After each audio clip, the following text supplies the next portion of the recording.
Man has sex with an alligator. Why do we want to look at that? What in our human psychology makes us want to see that? It's clickbait. So today on Why It Matters, we're going to talk about clickbait. Okay? Clickbait is everywhere. It's on our social media feeds, news sites, even emails. Why do we always fall for it? What is it about these headlines that hook us so effectively? What does it say about us? Why are we compelled to click? You know what I'm saying?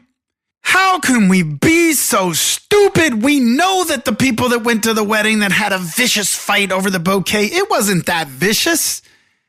Baby eats small cat. No, maybe the baby didn't. You know what I mean? Clickbait. You put somebody scantily clad. Why do we always have to click and be like, yo, what is that? Well, there's a reason for it. What does it say about us? Well, let me break it down for you one time. Okay. Humans are simple. They have very simple needs. They need to be safe. They need to eat. They need to procreate. And all of our instincts lead us to do these things, right?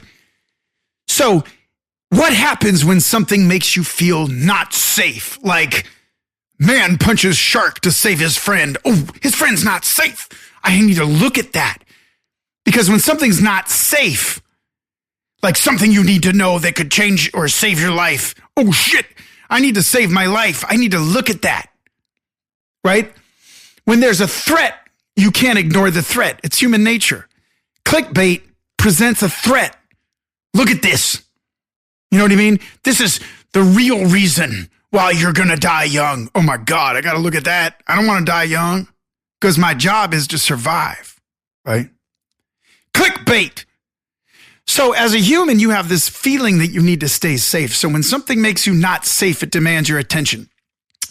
Why do you think all of the news got negative?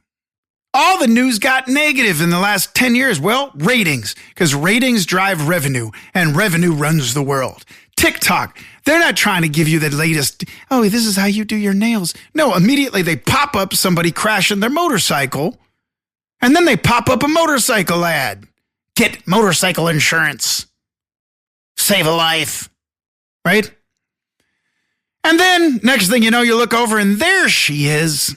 She's got an amazing front porch. You know what I mean? And you can't look away because you have an innate need to procreate. That's how the species will survive. So clickbait does what every good marketing person does. It preys on your natural instinct. Okay. I'll give you a couple. This DIY hack will save you $1,000. Well, of course, who doesn't want to save $1,000? Because if you spend that $1,000, you might not survive as well as you could. You might run out of the abundance that you have if you're not smart. So you got to look at that, right? Man falls from 20-foot story and walks away. Well, damn, that got my attention. I don't want to fall from a 20-foot story, but you know what? I damn sure want to walk away. So I'm going to see what he did, how he bounced, how he did his, karate dive roll. That's important, right? Alligator attack averted. Watch this dad's heroic rescue. All of us dads are like, oh, he saved a baby. All right. There's no bigger instinct in our bodies as dads than to save the baby. Clickbait. So what does this tell us about who we are? Well, think about it. What clickbait drives your attention the most? Is it half-naked dudes, all greased up? Is it half-naked women's? Is it very long legs? What is it that draws your attention? Is it a car crash? What's the threat? What's the thing you're worried about the most? You need to think about that, don't you? Because that clickbait will get you. Woman lifts car to save her child's life. You won't believe this incredible feat. Yeah. I want to learn how to lift the car if I ever got to save somebody's child. You know what I mean? Because I'm a freaking superhero. I'm going to save their child. Hell yeah. I want to see how she did it. So here's Here's the other thing. Everybody wants more money. Even people that have a lot of money, they want more money. It's weird. It's just a natural thing. I need to have more. Now, some people that are really smart can live without that extra abundance or whatever you want to call it. And those people are actually the happiest people in the world. The people that have too much money, well, they end up like, having freak offs and shit like that. I'm just saying, you know what I mean? So look, why do we as human beings fall for these sensations? There's a few different things. Curiosity is hardwired. Hardwired, that's a good word. Curiosity is hardwired. Yes, it is. It's hardwired as hell.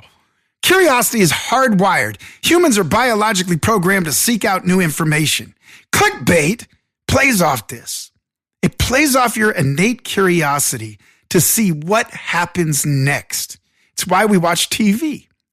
And why when we get a hint that what happens next isn't worth our time, we change the channel, right? The more worth your time, the more clickbait it is. Remember America's Funniest Home Videos? Bro, that was just TikTok before TikTok, right? It got you going, I got to see what happens next. I got to see what that cat's going to do when it jumps off the building. I got to see what happens when that person slides down the cliff. Do they live? I got to watch it.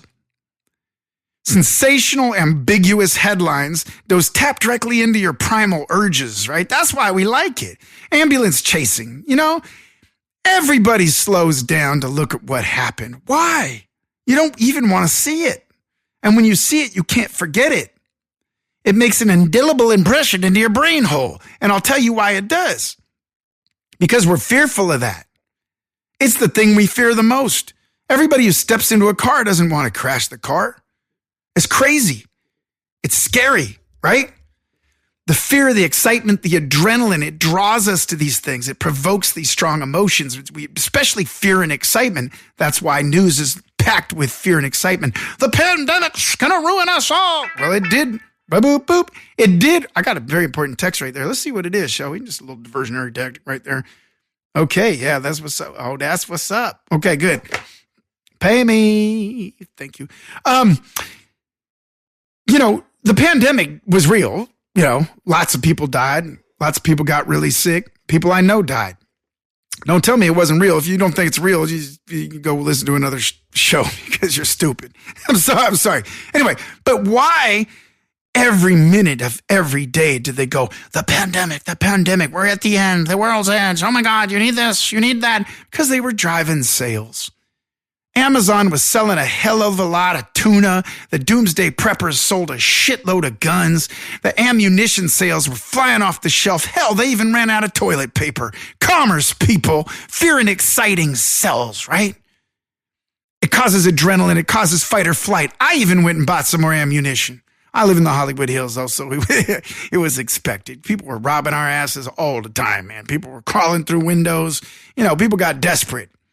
But again, humans have an innate fear of not surviving, of not getting through, of not having enough abundance, of not continuing the bloodline of humans and having babies and having. Why do you think people care so much about, we gotta have a boy so the name lives on? It's this whole survival thing. They don't want anything to end, right? So, risk and survival instinct. Our brains want us to learn from others' mistakes. I touched on that earlier. How did that person fall and survive? Did they do a kung fu roll like Bruce Lee? Well, I got to learn that in case I happen to fall off a bridge and need to do a dive roll. The role of fear, sex, and drama in attention-grabbing headlines is unavoidable.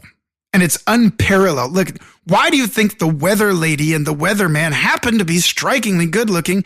And there's very few weather ladies that don't have a front porch you could park your martini on. I'm just saying, I'm not sexist. I'm just pointing out the facts. People, look at the weather, people. Look at how they're dressed.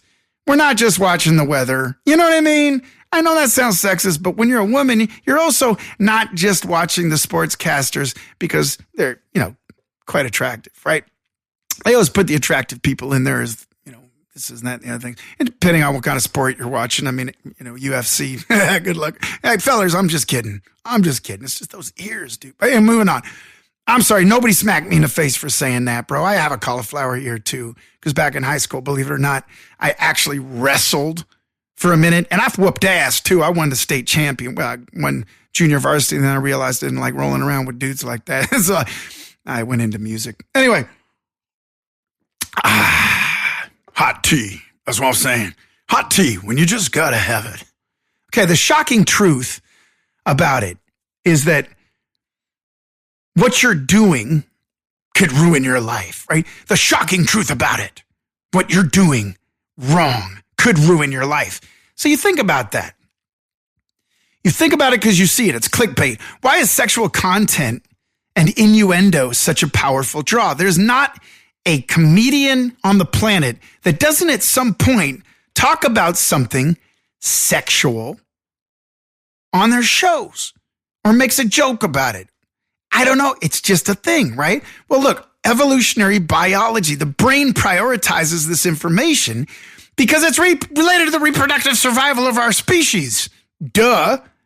Every other thing on the planet's doing the same damn thing, man. You see those birds flying around with the big puffy red chests and everything? They're the weather person of their community. I'm just saying, everybody's got their attractor pattern. You know, you've been to the W Hotel. You've been to these places. There's always the dude prancing around with the perfect chest, and the guy leaves his shirt off way too long. He could be 60 degrees out. He's still got his shirt off, right? This is sexual procreation shit. Sexual content bypasses rational thought. It does. Have you ever seen somebody literally just lose their mind? My wife lost her mind when she saw Brad Pitt at a concert. Oh my God, it was Brad Pitt. I was like, damn, girl, you just literally cross-circuited. You literally glitched out. And it's just because Brad Pitt is hot and sexy. Let's be honest. You know what I'm saying? If it was like, and Joe, please don't blab. If it was Joe Rogan, she would have been like, oh, look, it's Joe Rogan. But it was Brad Pitt, right? Dudes do the same thing. I've seen dudes walk into walls trying to look at a woman to the left. Just walk right into the wall, just into the wall because they were not thinking rationally. Evolutionary biology. The brain prioritizes information related to reproduction and survival. It prioritizes this. Clickbait, right? With sexual stuff, you don't even need to say anything. You don't need a headline. You just go, huh? Yoga, right? Ooh, I want to survive. I think I'll look at that.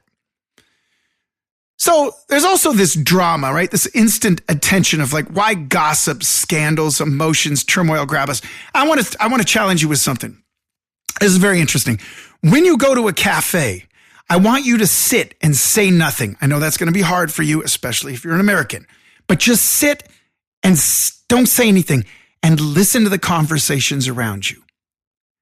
I guarantee you every single one of them is going, oh my God. And then Bill said to Sally, and Sally was like, no, fuck that. I quit. And then Donna, oh, and then she stole the keys. And when she crashed the car, she was arguing with the cop. This is all salacious gossip. It's talking about scandals. Everybody loves a scandal. David Beckham. Oh, he's my favorite in the world. Everything, and then he kicks the dude. The next thing you know, boo, David, you suck. Humans love scandal. That's why celebrities go up and down and all around and lives are ruined. By the way, please be nice on our celebrities. They're humans just like you. Yes, they have privilege, but yes, it hurts when you talk shit and when they're in a bad way and you drag them down. Now, there are some celebrities like, Puff, Hoofda. They deserve to go where they deserve to go. You go in there and Epstein and find your place in a dark, dingy ass hell, and I'm not going to be upset about it. I always said that about that dude anyway. I'm sorry, but I did. Y'all know I did. And, good luck. Bad people deserve to go to bad places. Sometimes people don't get what's deserving of them, though. I got to say, there's still a lot that are on top that shouldn't be there. Okay, but there's a strange pleasure in seeing others' misfortune and embarrassment. Why do you think reality TV is so huge? It's literally a shit show.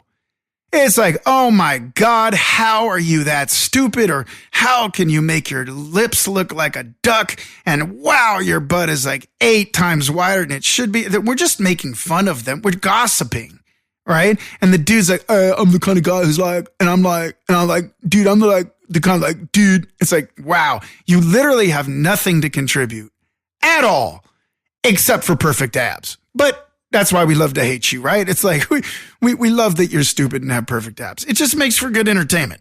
You know what I'm saying? But people love this. And I got to be honest, man, I love it too. I love to see somebody wipe out. I laugh my ass off. And I'm not a mean person. If I was there, I'd be like, oh my God, are you okay? But when I watch it on TV, I'm like, I hate hard because it's funny. It's funny to see people slip on the ice. I don't know why. It's like fart jokes. Farts are nasty. Nobody likes a fart, but it's funny. Why is it funny?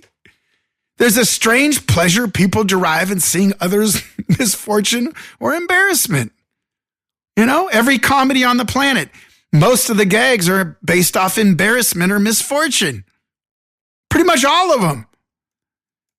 We gravitate to that, right? You won't believe this, Sally. This person was embarrassed or hit misfortune in this way. It's all a cycle. Oh my God, this person got in a car crash. Same sort of pleasure you take in this sort of like, you won't believe this. They're getting divorced, lost their house. Humans are all fucked up. I got to tell you, like, there's a lot of really amazing humans out there. And I just met an amazing one last night, actually, by the way. This fella is, he owns a place in Glendale, and he is got the coolest rings I've ever seen. And he comes from Armenia, and his rings speak to the history of Armenia and what's great about it. And of course, everyone knows Armenia had a genocide. And his whole thing is Genolife, right? Which is your life after genocide.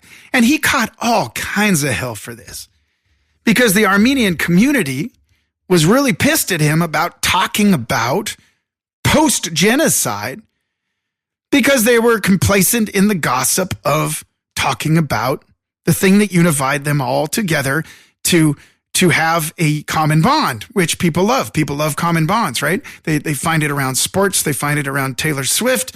You know, they find it around Burning Man. They find it around drugs, whatever they're into. A common bond is something you can relate to. You can row for your team.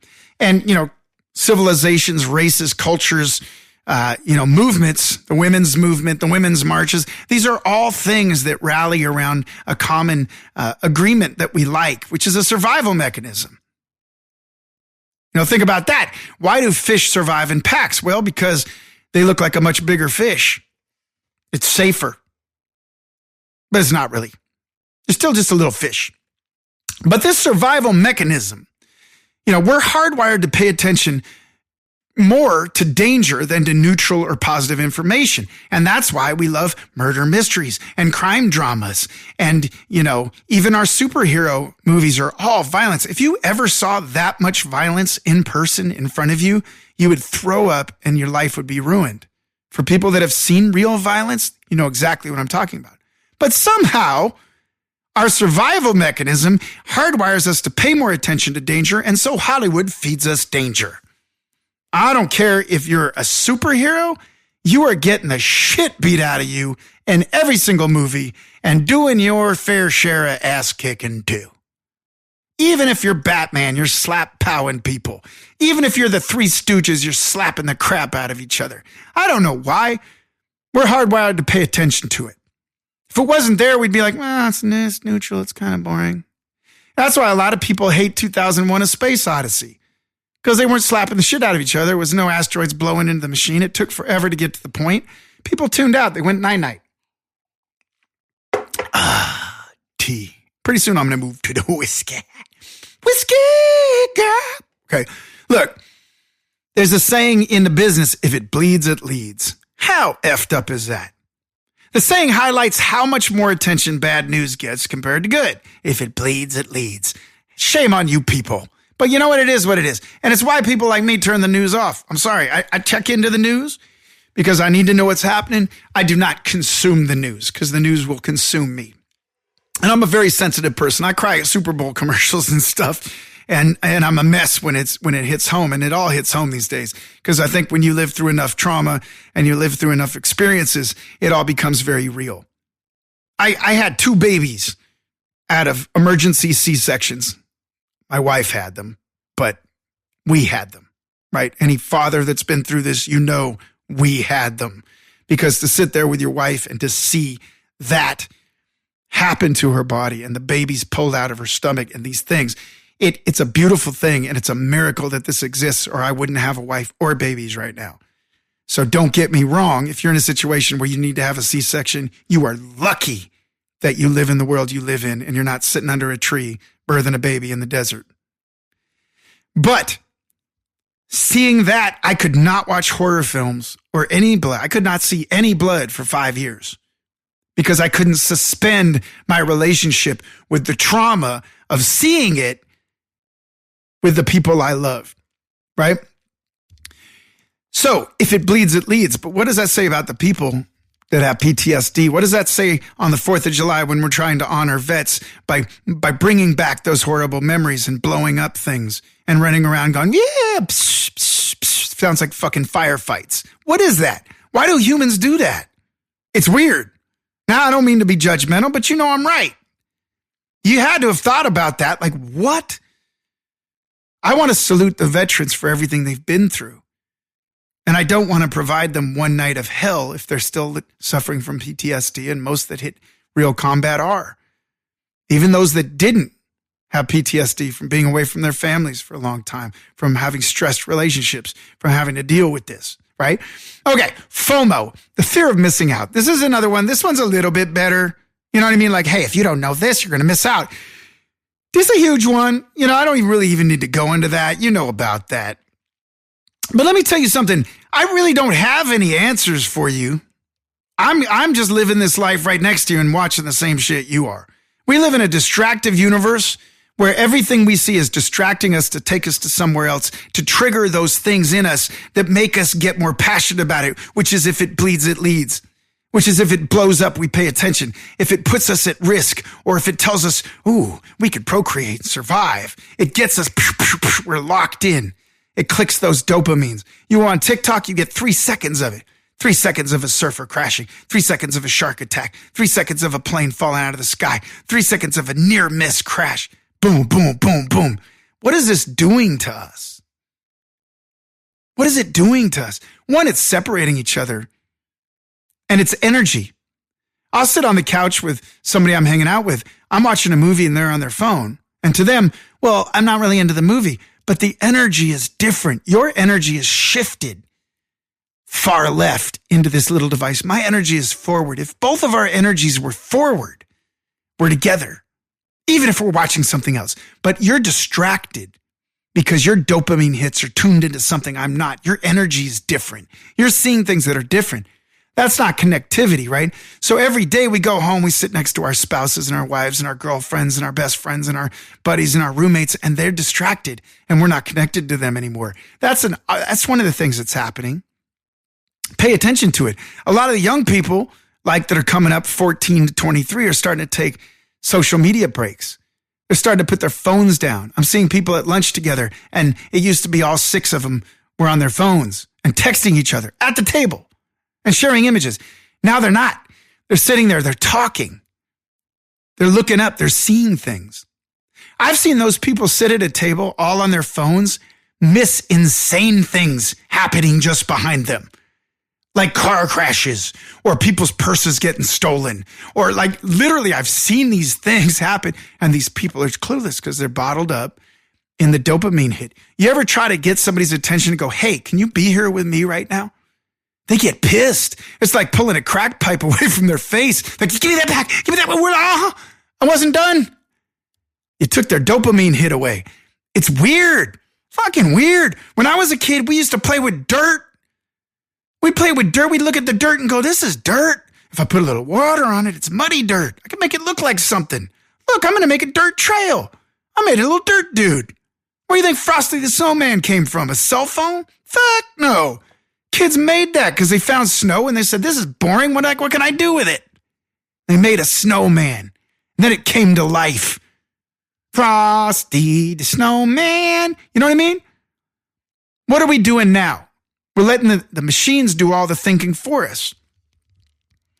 We're sitting there and now we're letting all the machines do the thinking for us. I even put my brilliant ideas into chat so it can format them or make them more brilliant. We all do it, but just understand you're doing it. What if you could take that mud clot and throw it in to chat and say, turn this into gold? Do you start thinking about what you can do with a mud clot anymore? No, you start thinking about, I'll just let the chat handle it. It's smarter than me. My cell phone's smarter than me. The news is smarter than me. The fake news I'm getting, the misinformation I'm getting, it's all smarter than me. I don't need to vote. Everybody else will vote because they're smarter than me. What the fuck is that, man? You got to take accountability for who you are and what you're doing. If you're looking in your cell phone while your wife or your husband's sitting next to you and they're not receiving your energy, guess what? You're not spending time with your wife or husband or boyfriend or roommate or lover or whatever it is. You're spending time with somebody's product that is serving you salacious clickbait to try to distract you so that you buy things. That's what they're doing. So, is it bad? Is it good? I don't know. We all do it. I like a good entertaining thing. I went on a deep dive the other day and man, I saw so much amazing stuff. It was great. But these are miracles that would have taken you a lifetime to see, that you would have always remembered and told that story by the campfire. Now you see 800 of them in a minute, and so did everybody else. So what's there to talk about now? What do we talk about? Where are the miracles? And tell me that's not affecting people's mental health. That's affecting mental health. There's a mental health crisis. If you aren't paying attention, wake up. Everybody is miserable. Some people are suicidal. Many of them. Some people have actually already done that. They've taken their lives. That's because of the fact that we're taking that mud clot and we're putting it in and they're smarter than me. There's the new, ambulance chasing. I'm not pretty enough. I'm not handsome enough. Didn't make enough money. Oh gosh, cousin Bob's always done better than me. And he has a bigger house and I'm fucking miserable because of it. So maybe the information age isn't good for us. Maybe we need to turn it off. Maybe you need to turn this freaking podcast off right now. Because maybe you should be sitting with your wife or your husband and talking to them. Maybe I should. Maybe I shouldn't be in here doing it right now. But thankfully, they're still doing other stuff. So I'm cool. This is Dylan Barry. This is Why It Matters. The Why It Matters podcast. Why it matters to me. Why I hope it matters to you. Please let me know your thoughts. I want to get subject ideas. What can I ramble about? What are you interested in? Why does it matter to you? Let's talk about it. I'm on Dylan Barry Official 2 on the Instagram because social media shut me down. My Dylan Barry Official got shut down because of some weird algorithm thing. Apparently because I'm in a secret society of leaders in the entertainment industry, which is a nice secret society, not like the freak off. Then that broke their rules. So, to hell with all of you social media network distracting clickbait bot machines. Let's bring the people back. Let's share a clump of mud. Let's make something out of it. I love y'all. This is Dylan Barry. This is Why It Matters podcast. I'll talk to you soon.